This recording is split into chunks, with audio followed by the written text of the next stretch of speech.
Hi everybody, it's Keren here from tuppencecolored.co.uk and thank you very much for joining me today. This is what I've been up to lately. I have been playing with shrink plastic and I've been having loads of fun. And if you want to see what I've been up to, stay with me and I will show you. Supplies I'm using today, I'm using the large letters framelets and I'm going to be using the K for Keren. Now you do get the full alphabet, there are just so many of them, they're so big they won't all fit into one of my little wallets here. You get punctuation marks as well. The original one I made I embossed in copper embossing powder, but today I'm going to switch it up a bit and I'm going to use silver. And I've got my Versamark ink. And the other supplies that I'm using, I've got my my shrink plastic. Now I got this at the craft shop. I happen to be using black today. It comes in all sorts of other colours. You can get white, clear, frosted, and you can get some pastel colours as well. I've seen blue, pink, yellow, green, and it's quite inexpensive. It comes in this sort of size, or you can buy it kind of pre-cut down into smaller sizes. So that is kind of essential to the project today. And because I am making a keychain, I have one of these little gadgets. Now I bought this from eBay.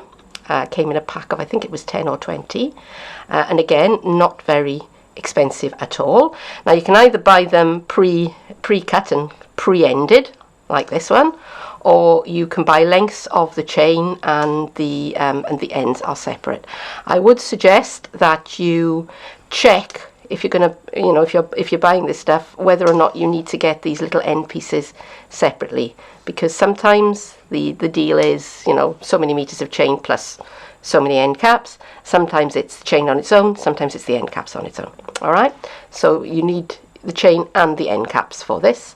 And I've also got a little jump ring here, which I won't bring out to show you, because if I do I will probably lose it. Right. So I've cut myself a piece of shrink plastic, and there are two surfaces to the shrink plastic. There is a shiny side and there is a matte side, and I'm going to cut my letter K on the shiny side, just like that. So I'm going to take that over to the big shot and I will be right back. So there it is, cut out and ready to go. And it really does cut easily. It's just like cutting card. It just flies through the big shot, and you can use punches on it, scissors, anything like that. Now I want to cut a hole into this letter so that I've got something for my jump ring to go through later on. And you need to cut it at this stage, because once you shrink this stuff it becomes very hard. It's quite thick and it's quite difficult to pierce a hole in, so you need to think ahead and decide where you want your fastening to go, and you need to put the hole in at this point. Take that off very carefully. Try not to tear the letter. There you go. Alright, now that seems like a big monster sized hole at the moment, but when the plastic shrinks, the hole shrinks as well. So you're going to have to trust me on this one. Alright, it does work, and this is it's a 1/4 inch hole punch.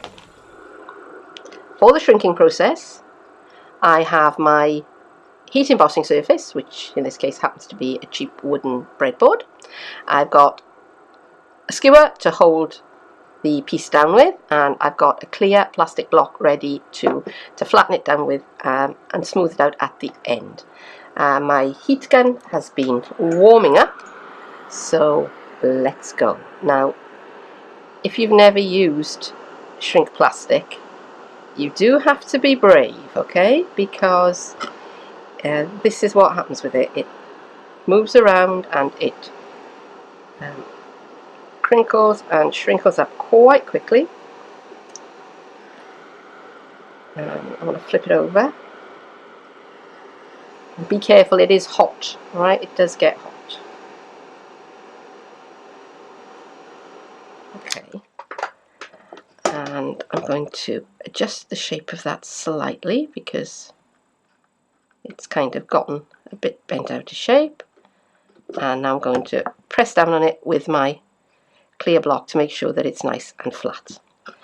And I'm just going to let it sit there just for a second till it cools down, and then I can flip it over. And there's my kicking key.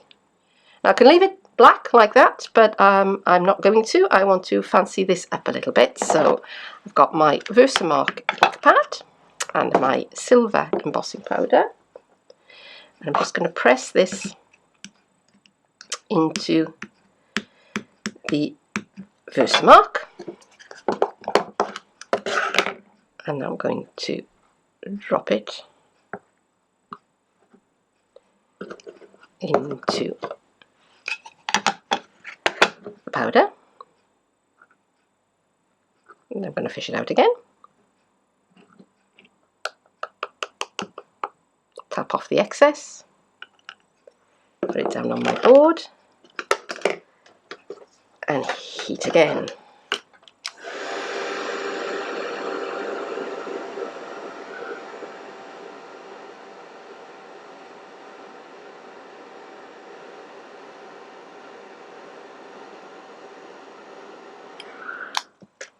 And there you go. Doesn't that look like metal?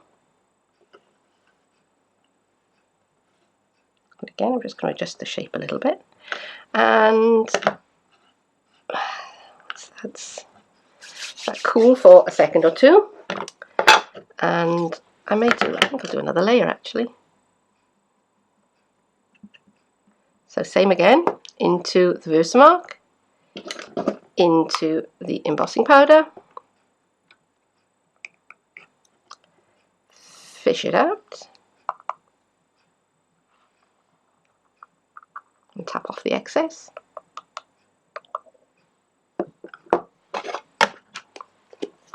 Put it on and heat.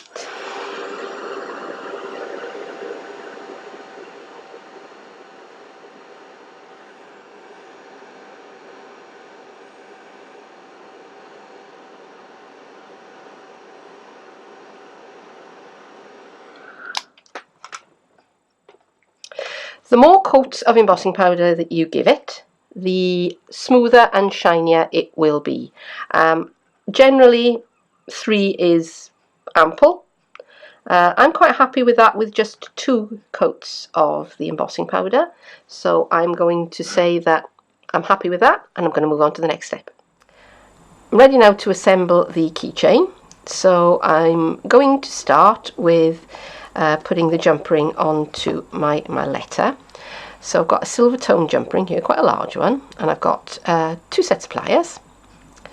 And the inclination, if you've never opened a jump ring before, the inclination is to try and pull it apart, sort of like to east and west. But don't do that, because if you do, you'll weaken your jump ring and you will break it.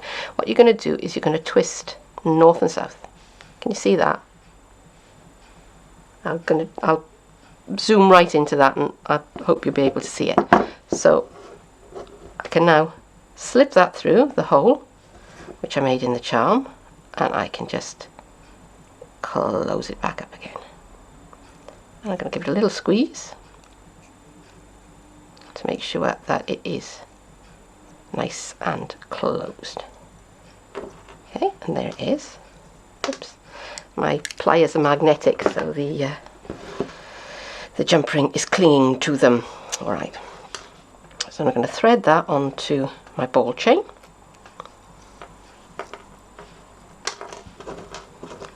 And if I wanted to use it as a scissors charm, or to put some keys onto it, well, I could do that now. But for now, I'm just going to close it up, and what I'm doing, I'm dropping the ball into that part there,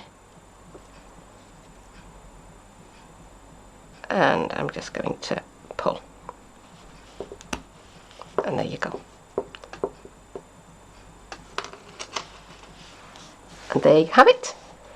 There is my little charm, and there it is, my little keychain charm. If I bring back the one that I made earlier in copper, and you can see how they look. And which do you prefer, or would you prefer a gold one? Choice is entirely up to you. And I do hope that you've enjoyed this video, and if so, then please don't forget to like, to comment and to share. I would love it if you would subscribe to my channel. If you want to visit my blog or my Facebook page, the details are underneath this video, and there's also a link to my Stampin' Up shop. But for now, thank you very, very much for joining me, and I hope that I will see you again soon. Bye bye.